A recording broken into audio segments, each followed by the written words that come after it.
Aleluia, graças a Deus. Pode se assentar aí por um instante. Eu queria te pedir o seguinte, se você está sentado aí, tem alguma bolsa, nós vamos cantar de novo esse cântico aqui, viu? Não, pode garantir, se você quiser garantir seu lugar, porque eu vou dar uma avisa aqui. E se você tem alguma bolsa, alguma coisa aí ocupando um espaço que poderia ser cedido para alguém, por favor.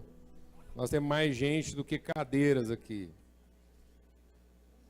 Aliás, eu queria aproveitar a deixa da palavra cadeira para dizer o seguinte: a gente está trabalhando intensamente, vigorosamente, para encontrar uma forma da gente ampliar pouca coisa, não muito, mas ampliar um pouco mais o nosso espaço para poder acomodar melhor as pessoas. A gente sabe que algumas pessoas, às vezes, estão ficando numa condição bem desconfortável, com calor, com sol, com tudo, né? E a gente não quer submeter ninguém a esse suplício, ainda que entenda que isso também faz parte um pouco nos dias de Jesus lá, o povo ficava lá nas montanhas, aquele negócio. Então, dá um clima também, né?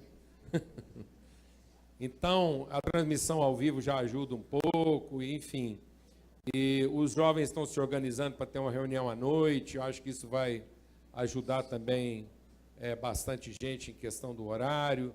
Temos a nossa reunião das 9, que tem ainda lugar suficiente. Às vezes você não sabe, mas você pode levantar um pouco mais cedo e ter um pouco mais de tranquilidade aí quanto a espaço. Mas, enfim, a gente está trabalhando para resolver isso, pelo menos melhorar significativamente o quanto antes, tá bom? Então, é um privilégio, uma alegria a gente estar... Tem lugar aí próximo de você? Levanta a mão aí, alguém vai... Aqui, ó, tem 3, 4 lugares aí, ó. Pronto, olha lá. Tem junto do Fernando ali, tem um lugar também, né, Fernando? Pode sentar aí, né? Então, amados, esse cântico a gente vai cantar de novo, né? Porque esse lugar que Deus fala, da gente estar nesse lugar, que eu quero me derramar na presença de Deus. E ele tem uma parte desse cântico que diz uma coisa muito poderosa, que é quebrar mesmo as barreiras que há em mim. O Evangelho veio para destruir esse muro de separação que há entre nós. É muito essencial. Se você não tem entendido isso, e talvez esteja aí o grande paradigma a ser quebrado na nossa vida. O que é um grande problema na nossa vida? O que nos torna religiosos? O que nos torna religiosos é o espírito do nosso encontro. Em que aspecto?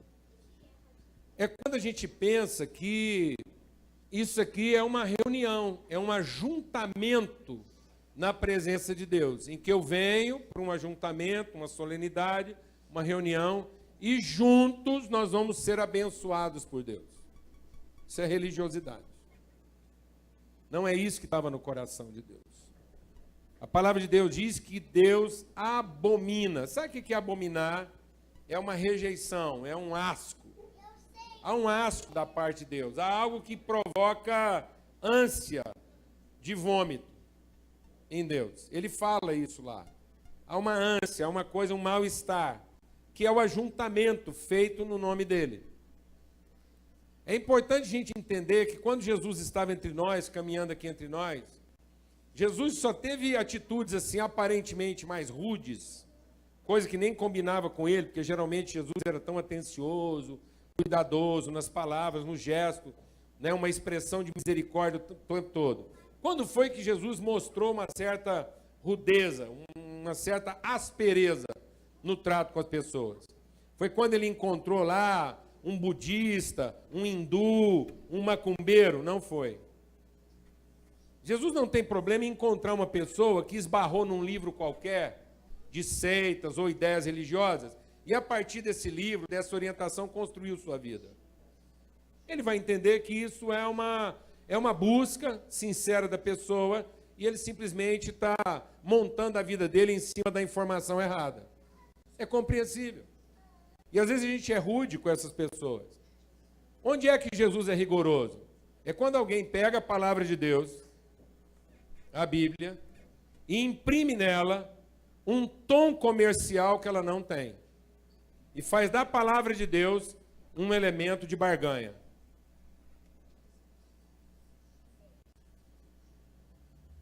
Faz do encontro com Deus uma feira, uma troca. Um lugar para onde eu venho e eu vou cantar algumas coisas, vou rezar outras e vou ler outras. E a partir daquilo que eu estou fazendo religiosamente, Deus vai me remunerar de alguma forma. Jesus, quando foi encontrar com Pilatos, porque às vezes a gente fica assim, amado, essa confusão toda acontecendo no nosso país mergulhado em confusão moral, ética, administrativa, toda sorte. É difícil a gente olhar para esse país e não encontrar aquilo que de pior a gente pode pensar que poderia estar cometendo uma nação: a fome, injustiça, a violência, a agressividade, irmão contra irmão, uma confusão danada. E às vezes a gente tem a tendência de olhar para um quadro desse, responsabilizar político, responsabilizar governo, responsabilizar a falta de escola e sair dando tiro para tudo quanto é lado.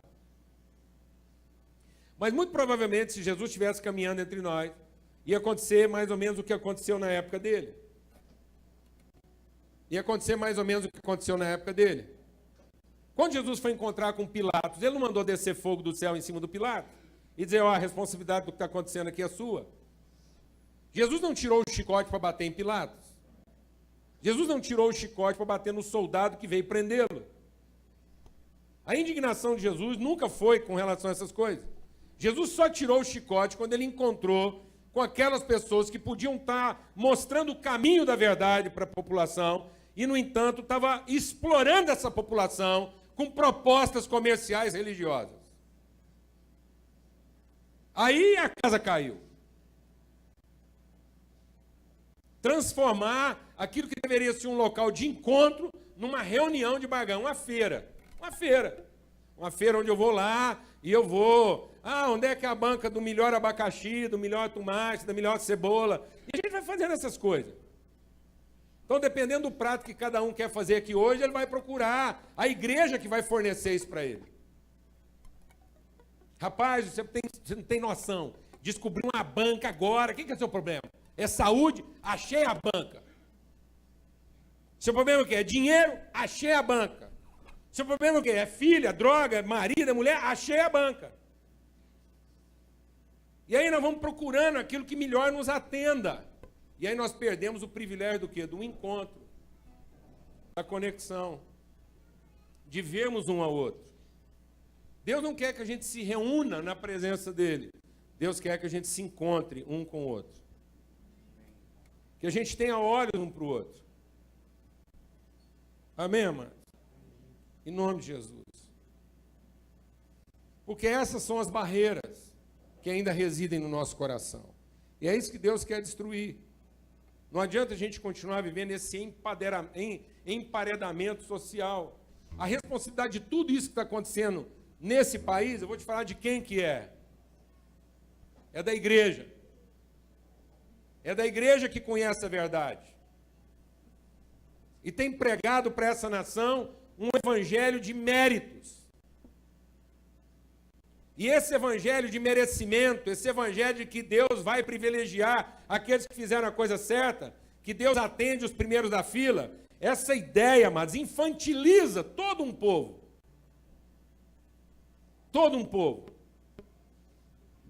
Sabe onde está fundamentada a corrupção no país? Em mérito. Direito. Direito de uns sobre os outros. Sabe onde está fundamentada a violência? Do marginal ou da pessoa lá? Porque às vezes eu escuto alguém falar assim: a gente precisa imprimir uma noção mais meritória, uma escala meritória, levar os meninos para a escola e premiar os que merecem. Então eu vou te falar uma coisa: quando tira a polícia da rua, e um cidadão comum se torna um marginal assaltante, você acha que ele está fazendo aquilo pelo quê? Porque ele não merece? Não. É porque é um critério relativo. Uns acham que merece porque sabem mais. Outros acham que merece porque se esforçam mais.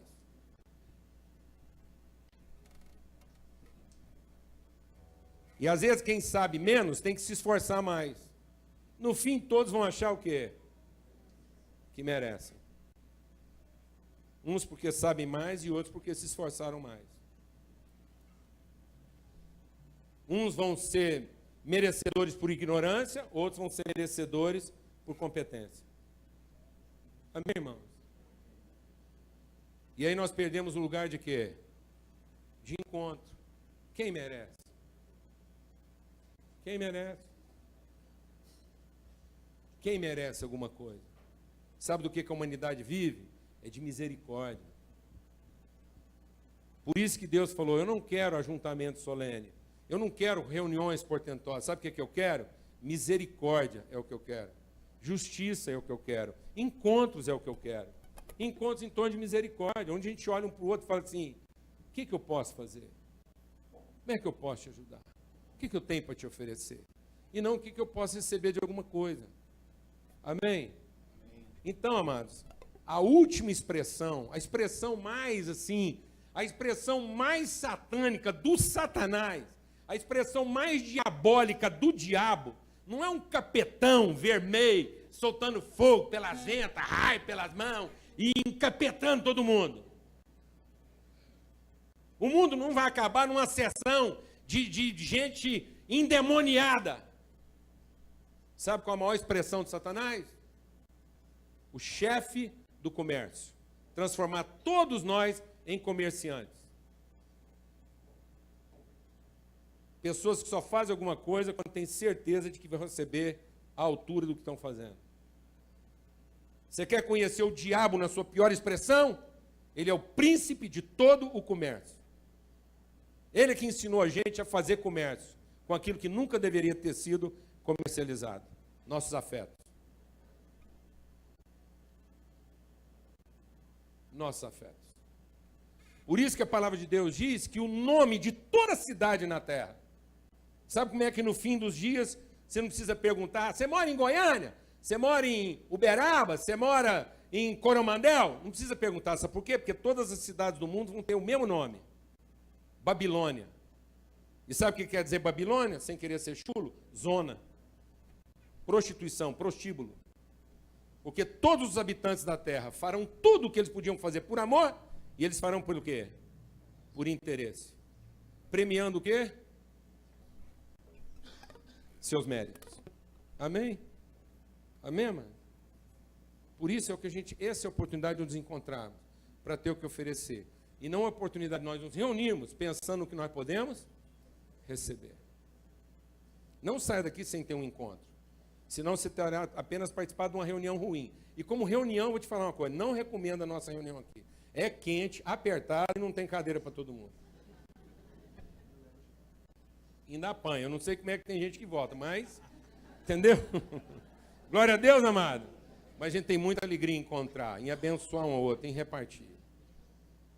Oferecer. Amém? Você crê nisso? Então vamos cantar esse cântico? Glória a Deus.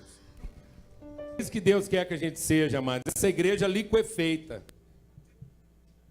Aqui no calor desse lugar a gente se liquefaça, a gente se transforma em rio.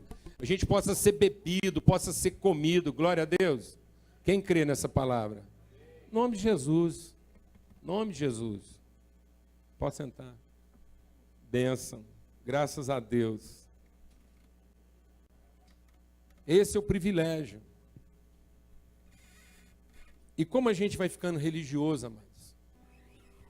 Como a gente tem a tendência, assim, de encapetar as pessoas. A gente vai encapetando todo mundo. E não entende que nós representamos, assim, a oferta de Deus em favor delas. A gente só tinha que lutar contra uma coisa nessa vida. Contra toda forma de religiosidade levantada em nome de Jesus Cristo. Que veio para dar a vida pelo irmão, veio para ir para a cruz em favor das pessoas. Para fazer justiça e não juízo condenatório. Amém?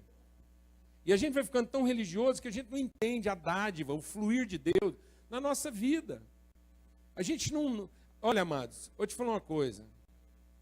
Eu já contei isso aqui, mas tem tanto tempo para contar de novo, porque tem gente que nem não lembra mais.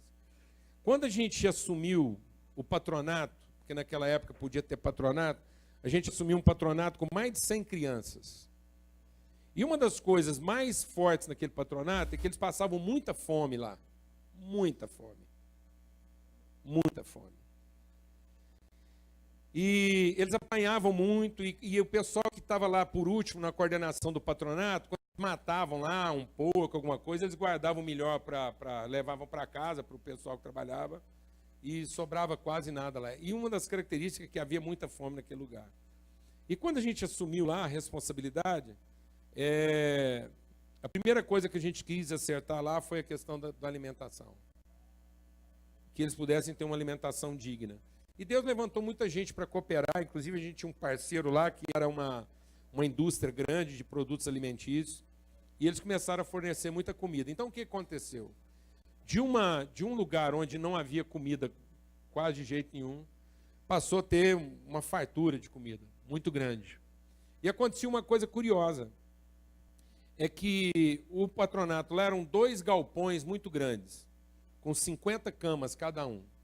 Então eles moravam lá assim, num alojamento gigante com 50 camas, e na parede desses pavilhões tinham aqueles escaninhos, aqueles armários de aço. Então cada morador lá do patronato tinha um armarinho daquele. E a gente percebeu que quando nós melhoramos a alimentação, começou a ter muita diarreia, muita diarreia.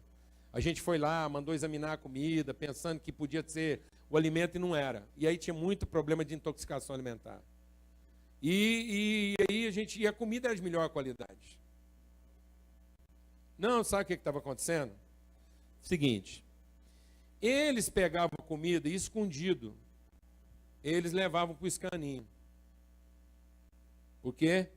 Porque eles tinham medo de ter aquela comida um dia e não ter ela o dia seguinte. Então eles deixavam de comer a comida boa para comer a comida azeda. Então, todo dia eles iam lá, guardava a boa, comia a azeda. Guardava a boa, comia a azeda. Você está rindo? Você está chocada? Vou te falar uma coisa, não pode mandar fazer uma fila aqui. Não pode mandar fazer uma fila aqui entre nós. Amado. Você sabe do que você anda passando mal? É de guardar a boa, comer a azeda. Guardar a boa, comer a azeda.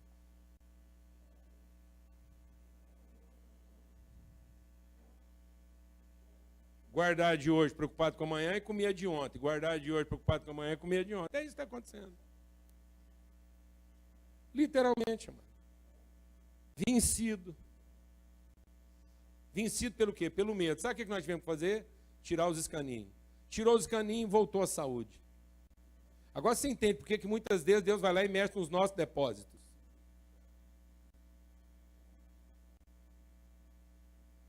Mexe nos nossos depósitos. Porque o nosso problema, amados, sabe por que nós temos dificuldade em dar? Porque nós não sabemos receber. E sabe por que a gente não sabe receber? Porque nós não temos consciência do que já recebemos. A gente está sempre trabalhando para adquirir o que, na verdade, já nos foi dado. Nós gastamos a maior parte do tempo para adquirir uma felicidade, uma alegria, tantas coisas que verdadeiramente nos tornariam felizes, sendo que isso já nos foi dado, está do nosso lado. E a gente fica aí tentando viver uma coisa religiosa, demoniada, demonizada, vendo capeta em tudo quanto é lugar, e ele está aí mesmo. Eu já falei, não precisa procurar não. Não precisa procurar. Não precisa procurar, ele está em todo lugar. Principalmente nos cultos. Tentando encapetar todo mundo. Transformar a nossa mensagem num comércio, num mercado. É aí que está o capeta. Amém? Então, assim, Deus fala com a gente de muitas formas, de muitas maneiras. A misericórdia de Deus trabalha a nosso favor. E eu queria compartilhar um presente com vocês. Já reparti com muita gente. Mandei para os amigos. Abençoei um aniversariante ontem. Queria compartilhar com vocês uma música, um cântico. Achou a letra aí? Eu mandei para vocês, hein? A letra, não põe a música ainda não. Mandei a letra no WhatsApp de vocês dois aí, do Reginho e do... Está no seu WhatsApp aí. Eu tinha que ter falado, agora que eu comecei a falar aqui, para você achar a letra. E nós vamos ver a letra. É um cântico espiritual. Amém? Não é religioso, é espiritual. Porque traduz isso. Quando eu ouvi esse cântico, eu estava procurando formas de dizer para Deus da minha alegria e gratidão por tudo que Ele tem feito na minha vida. Eu era muito jovem, 15 anos de idade, e já estava desapontado com todo mundo. Com 15 anos de idade, eu já estava desapontado com a igreja. Principalmente com a igreja. Quando alguém me perguntava assim, você não vai entregar a sua vida para Jesus? Eu falei, vou. O dia que eu não tinha mais nada interessante para fazer. Lá por 70, 80 anos de idade. Com todo respeito por quem tem 70 aqui. Sei que você ainda tem muita coisa interessante para fazer, ainda mais agora que eu estou chegando lá e sei que tem que ter. Entendeu? Então, assim, mas eu falava isso. Eu não quero, não.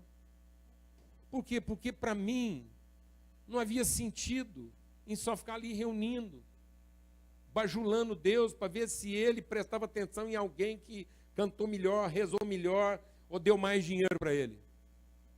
Não fazia sentido. Com 14 anos de idade, meu pai me pediu para sair de casa. Eu não pedi para sair de casa.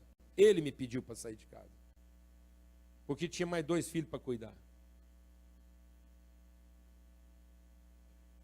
E pensa que eu fazia alguma coisa de errado? Nada, quase nada. Até hoje eu não sei que gosto tem um cigarro de maconha. Nunca, nada disso. Nunca voltei bêbado para casa. Simplesmente nunca vi sentido naquela religiosidade toda. E estava lá, brigando com a vida. Esses dias atrás eu queria traduzir isso para Jesus e para os meus amigos.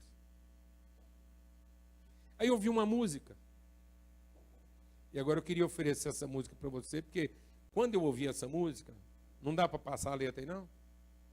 Então põe a letra aí. Quando eu ouvi esse cântico, eu fui lendo essa letra e falei assim, eu é que queria ter escrito essa música. Depois eu dei graças a Deus que não fui eu que escrevi, foi a outra pessoa que escreveu e foi muito legal. Só põe a letra aí se der. Eu vou ler. Que diz assim: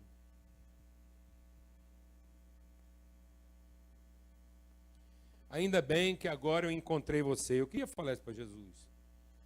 Ainda bem que agora encontrei você. Eu realmente não sei o que eu fiz para merecer você. Porque ninguém dava nada por mim. E quem dava, eu não estava afim. Até desacreditei de mim. O meu coração já estava acostumado com a solidão. Quem diria que ao meu lado você iria ficar? Você veio para ficar. Você que me faz feliz. Você que me faz cantar assim. O meu coração já estava aposentado.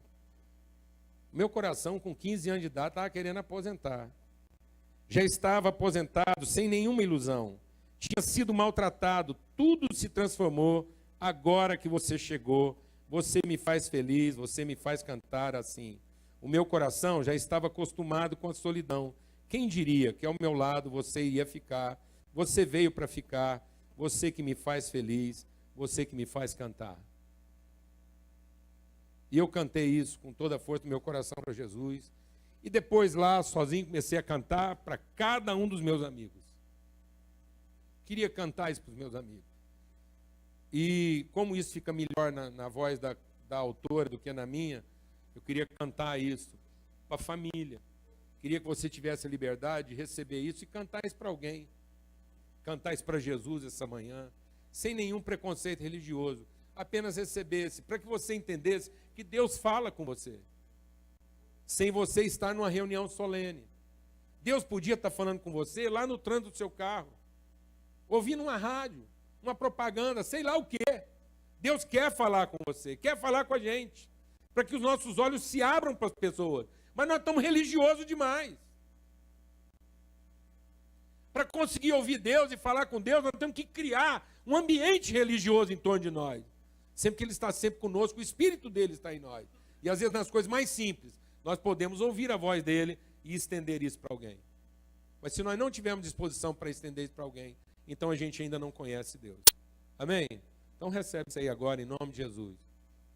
Pode ser só o som mesmo, não precisa pôr imagem, não.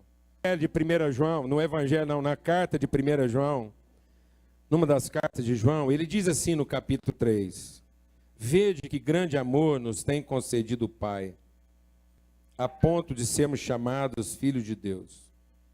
E de fato, somos filhos de Deus. Por essa razão, o mundo não nos conhece, porquanto não o conheceu a Ele mesmo.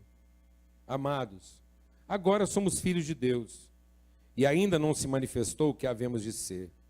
Sabemos que quando Ele se manifestar, seremos semelhantes a Ele, porque haveremos de vê-lo como Ele é. A si mesmo se purifica todo aquele que nele tem essa esperança, assim como Ele é puro. Todo aquele que pratica o pecado também transgride a lei, porque o pecado é a transgressão da lei. Sabeis também que Ele se manifestou para tirar os pecados, e nele não existe pecado. Todo aquele que permanece nele não vive pecando, e todo aquele que vive pecando não o viu, nem o conheceu. Filhinhos, não vos deixe enganar por ninguém. Aquele que pratica a justiça é justo, assim como ele é justo. Aquele que pratica o pecado procede do diabo, porque o diabo vive pecando desde o princípio. Para isso se manifestou o Filho de Deus, para destruir as obras do diabo. Todo aquele que é nascido de Deus não vive na prática do pecado, pois o que permanece nele é a divina semente. Ora, esse não pode viver pecando, porque é nascido de Deus. Nisso se manifestou os filhos de Deus e os filhos do diabo. Todo aquele que não pratica justiça não procede de Deus, nem aquele que não ama o seu irmão. Se tem uma coisa religiosa na nossa vida, é o nosso conceito de pecado. A gente acha que pecado é fazer alguma coisa errada. A gente acha que pecado é transgredir algum regulamento de Deus. E ele está dizendo o seguinte, aquele que conhece a Deus não vive pecando. E sabe o que é viver pecando, amado? É viver a vida voltada para si próprio.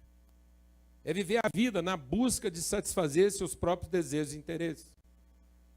Viver pecando não é deixar de buscar Deus. Pelo contrário, talvez um dos nossos maiores pecados é buscar Deus. Quando o homem quis induzir, quando o diabo quis induzir, deixa Deus ministrar o seu coração. Quando o homem quis induzir, o diabo quis induzir o homem ao pecado, ele induziu o homem a buscar Deus no fim dos seus esforços, mas ignorá-lo na formação do seu entendimento. Quando a palavra de Deus manda a gente buscar a Deus com toda a força do nosso coração, não é para que Deus premie os nossos esforços, é para que Deus forme o nosso entendimento.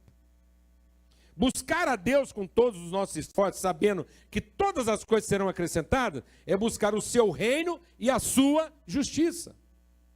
Não é buscar convertê-lo à nossa dedicação. Não existe forma mais enganosa de pecado, não existe pecado mais sórdido, não existe pecado mais corruptor, mais enganoso do que a nossa religiosidade.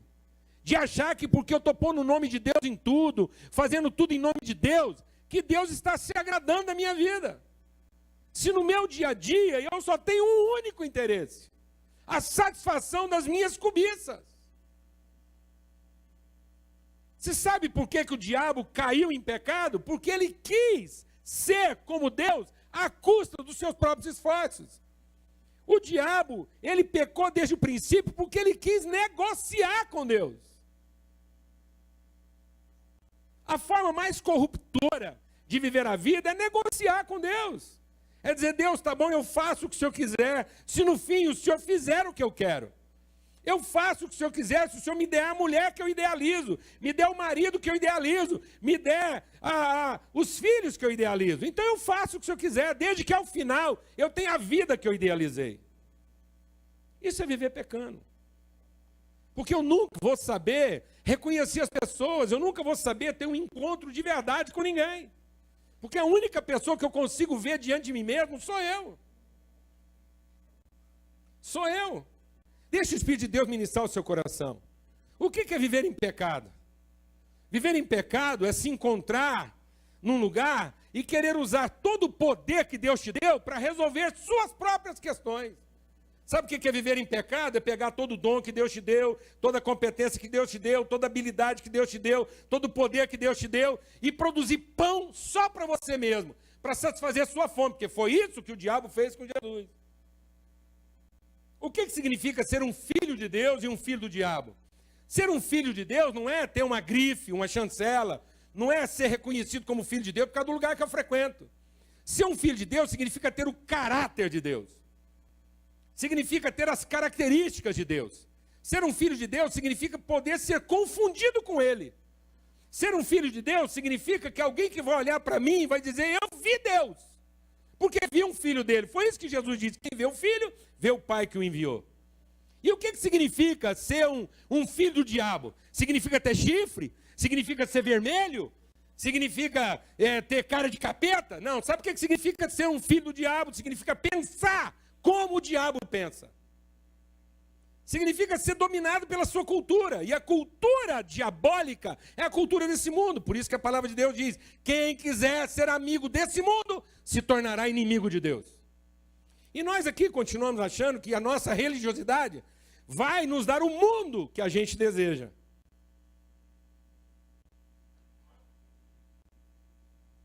Não, mas a nossa espiritualidade vai nos tornar as pessoas que o mundo precisa.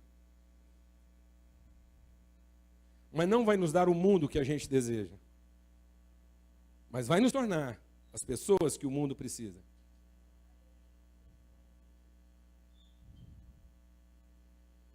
Porque nós não viemos aqui para nos encher de mundo, mas para encher o mundo. Então, o diabo queria tornar o filho de Deus num filho dele. E como é que o diabo tentou transformar Jesus, o filho de Deus, num filho dele? Fazendo Jesus pensar como ele pensa. Por que você não usa o seu poder para resolver os seus problemas, em vez de resolver o problema dos outros? Por que você não usa as suas orações só para pedir tudo aquilo que esse mundo pode te dar? E por que você não usa a sua espiritualidade para colocar Deus cuidando de você o tempo todo? Olha que coisa. Isso parece até um culto evangélico. Isso parece um culto evangélico, mas parece mesmo. Porque a palavra de Deus diz que nos últimos dias as pessoas darão ouvidos a quê? A vozes de demônios. Nos últimos dias nós vamos ter um espírito demoníaco pregando para as pessoas. Isso não virá na forma de um capetão. Isso virá na forma de uma coisa que faz muito sentido para nós. Por que eu não posso usar o meu poder, meus dons, meus talentos, minha capacidade, para dedicar isso apenas à solução dos meus problemas, a fazer pão para mim mesmo? Por que eu não posso usar todas as minhas orações, todo o meu tempo de louvor, de adoração, para ficar pedindo para Deus tudo o que esse mundo pode me oferecer? E por que eu não posso usar o meu tratamento VIP, a minha carteirinha de filho de Deus? Por que eu não posso dar carteiradas em Deus e me tornar uma pessoa imprudente? Deus, eu crio problemas e o Senhor resolve. Eu pulo do abismo e o Senhor me acode. Eu não tenho que conversar contigo. Eu tenho que fazer só o que eu quero fazer, pular de onde eu quiser pular, fazer as coisas que me dá na telha, e depois só sai atrás, correndo atrás de mim e resolvendo os problemas que eu criei para o Senhor. Quem nos ensina a pensar assim, amados? E quem pensa assim é filho de quem, amados? É filho de quem, amados? Toda vez que eu penso assim, eu sou um filho de quem? Paulo diz, enquanto nós pensamos como esse mundo pensa, nós somos filhos da ira, escravos da desobediência. Então deixa o Espírito de Deus ministrar algo ao seu coração essa manhã. Deus não está à procura de quem crê. Deus está à procura de quem creia.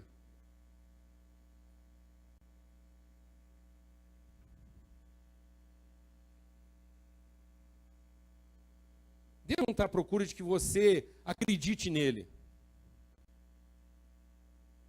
Deus está à procura de você crer no que Ele tem para te ensinar. Deus não está à procura de quem acredita no que Ele pode fazer por você. Deus está à procura de alguém que creia em quem Ele pode fazer de você. É na pessoa que Deus quer te transformar. Na pessoa que Deus quer te transformar, é que Ele quer que você creia. Ele quer que você creia que Ele pode fazer de você um filho de Deus. E não que você acredite nele para que Ele te dê tudo aquilo que você sonhou. Por que nós nos tornamos pessoas assim? Porque nós idealizamos coisas. Idealizamos mulher, idealizamos marido. Ou alguém aqui casou com mulher porque ele detestava ela?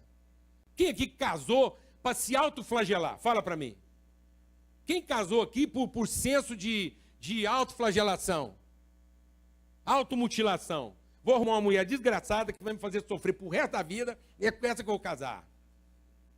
Aí você arrumou uma para te atentar. Não. Você arrumou aquela que você, de alguma forma, idealizou. Aí o trem começa a não funcionar. Não funcionar. Aí você tenta devolver ela para quem? Fala a verdade, irmão. O capeta você não vai tentar devolver, porque você acha que foi ele que te deu e não vai querer pegar para trás. Que um trem assim só pode ter sido o demônio que te deu. Aí você tenta devolver para quem? Para Deus. Para Deus. Será que não tem um pastor, uma igreja boa aí não? Que eu enfio minha mulher numa porta e ela sai na outra arrumadinha. Se eu precisar, eu canto umas músicas, dou uns dízimos, faço umas rezas. Se eu pedir. Será que não dá para me enfiar minha empresa numa porta e ela sair do outro lado arrumada? Será que não dá para enfiar meus filhos numa porta e eles saírem do outro lado arrumado? Sabe quem nos ensina a pensar isso, amado? Sabe como é que chama isso na vida? Isso chama pecado. Esse é o nosso pecado. O pecado não é nosso apetite por fazer coisas erradas. O pecado é continuar achando que do nosso jeito vai dar certo. Viver pecando é ignorar a vontade de Deus. Às vezes você olha para uma pessoa e ele está fazendo tudo errado e ele peca menos do que a gente que está fazendo tudo certo. Porque às vezes ele está fazendo tudo errado porque ele gosta de fazer errado. Ele é ignorante, ele não sabe nada. Ele é um cachorro que come vômito. Ele é um cão correndo atrás de uma linguiça. Faz sentido. Tudo que ele faz de errado faz sentido na vida dele. Agora não, amados. O que ele está falando aqui é que tem gente que ouviu Deus, teve contato com a verdade, mas continua vivendo pecando. Essa pessoa não conheceu Deus. Ela insiste num estilo de vida próprio. Ela tendo a oportunidade de se arrepender, ela insiste em viver a vida à sua maneira. E ela acha que as rezas, os cultos, as reuniões vão resolver a vida dela. Vão resolver o casamento dela. De tanto ela frequentar uma reunião. Amado, deixa o Espírito de Deus ministrar o seu coração. A transformação começa na gente, é você. Você quer ver sinal de luz na sua casa, é a sua vida, é o seu coração. É a forma como você se submete à vontade de Deus e de repente as pessoas à sua volta começam a ver luz. Ver luz, começam a ter esperança. E é isso que a palavra de Deus está dizendo. Quando Deus encontra com o homem, ele diz assim: quem te fez saber que você estava nu? Deixa o Espírito de Deus ministrar o seu coração. Faça essa pergunta para você agora de manhã. Quem te fez, quem te ensinou, quem te fez pensar, quem te ensinou a viver em função das suas necessidades? Quem ensinou? Quem ensinou a gente a pautar toda a nossa vida em função das nossas necessidades? Quem nos ensinou a ter vergonha das nossas necessidades? Quem nos ensinou a pensar que se um dia as nossas necessidades estivessem todas satisfeitas, nós seríamos as pessoas mais felizes do mundo? Quem ensinou a gente a pensar assim? Quem ensinou a gente a pensar que necessidade, ou ter algum tipo de necessidade, é uma vergonha?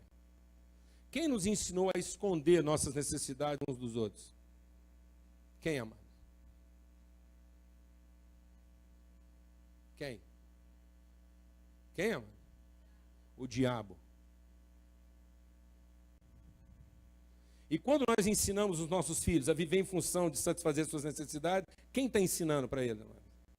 Quem está ensinando para eles? O diabo. Que tipo de cultura eu estou ensinando para os meus filhos quando eu ensino eles a não respeitar a relação, não ter tempo para as pessoas, não prestar atenção nelas, vai fazer de tudo para satisfazer suas necessidades, porque o dia que eles tiverem muito recurso, muito dinheiro, só aí eles serão respeitados. Quem está ensinando isso para eles, amado? Que tipo de cultura é essa, amado? Demoníaca, satânica, pecaminosa. Então nós não estamos ensinando santidade para os filhos. Sabe por que nós estamos ensinando para os nossos filhos? Nós estamos ensinando nossos filhos a não serem filhos de Deus, mas nós estamos ensinando nossos filhos a serem pecadores. Nós estamos ensinando nossos filhos a barganhar, a ter medo de quem precisa deles, a só respeitar quem tem alguma coisa para oferecer para eles. Somos nós que estamos formando esse tipo de gente.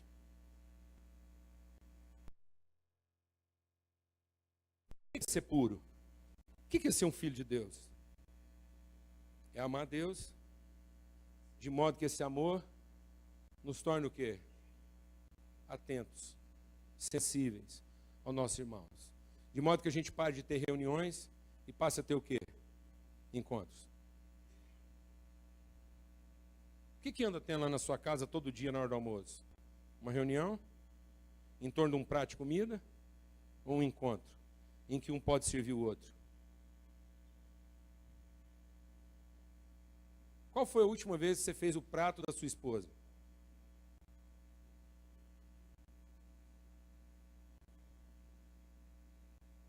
Qual foi a última vez que na mesa você perguntou para alguém: bem, você gosta do feijão por cima ou por baixo? Está salvo. Coisas muito simples, amados. Coisas muito simples na nossa vida. Rejeite hoje no seu coração todo o dom de Deus na sua vida. Todo o dom de Deus na sua vida. Não é para a solução dos seus próprios problemas. É para comunicar a virtude a alguém. Todo o seu tempo de oração, todo o seu momento devocional, a música que você canta, a oração que você faz, o louvor que se dirige a Deus, não é para que a sua vida se encha dos bens que esse mundo pode te dar. Amém? Mas é para te tornar alguém mais sensível, mais atento, mais cuidadoso de outras pessoas. Amém, mano? Toda a autoridade espiritual que você tem, todo o crédito que você tem com Deus, não é para Ele ficar correndo atrás de resolver suas embrulhadas. Amém? Porque isso é viver pecando. E os filhos de Deus não vivem pecando. Os filhos de Deus estão à procura de pessoas, estão à procura de situações onde eles podem oferecer alguma coisa, contribuir com alguma coisa. Amém? Você crê nessa palavra? Isso vai fazer com que a gente não abandone as pessoas. Isso vai fazer com que a gente não devolva as pessoas para Deus. Amém? Amém? Sabe, amados, a gente vive aqui uma sensação difícil. A mesma coisa que Jesus sentia quando ele olhava para a humanidade. Quando Jesus olhou para a humanidade, ele viu tanta gente sofrendo, que ele só teve um sentimento: faltam trabalhadores. Faltam trabalhadores. E às vezes eu venho aqui para cá e é uma sensação tão difícil no nosso coração, porque tem tanta gente sofrendo, e toda semana, por mais que tenham pessoas aqui se esforçando, se dedicando, ainda tanta gente sem atender, é tanta gente sem poder ser ajudado. Mas é porque existe um hábito na vida da gente, não é? Mulher deu defeito, o que você faz? Entrega para a igreja. Marido deu defeito, entrega ele para a igreja. Filho deu defeito, entrega ele para a igreja. Não é? Não, amado, o encontro foi com você. O problema chegou em você. Glória a Deus. Glória a Deus. Então, quem Deus confiou primeiro que podia encarar essa parada? Você. Amém. Amém. Glória a Deus, amado. Você é instrumento. Você não é um consumidor. Você é representando o Deus Altíssimo. O dom de Deus está em você. A virtude de Deus está em você. É a sua oração que funciona. É o dom que está em você. É a autoridade que está na sua vida. É Deus olhando para você. E você vai encarar isso, em nome de Jesus. Nós vamos encarar isso, na medida em que cada um de nós entende que nós não estamos aqui para consumir, para receber, para trocar com Deus, que não é uma feira, onde cada um vai pegar o que quer e levar para casa. Deus diz, através de Paulo, Eu sei que há muitas diferenças, sei que há muitas necessidades entre vós, mas há grandes problemas entre vocês sem solução, porque ainda existem entre vocês aqueles que, quando se reúnem, comem apressadamente o seu próprio pão e vão embora para casa sem se ocupar uns dos outros. Não perca a oportunidade de ter um grande encontro aqui.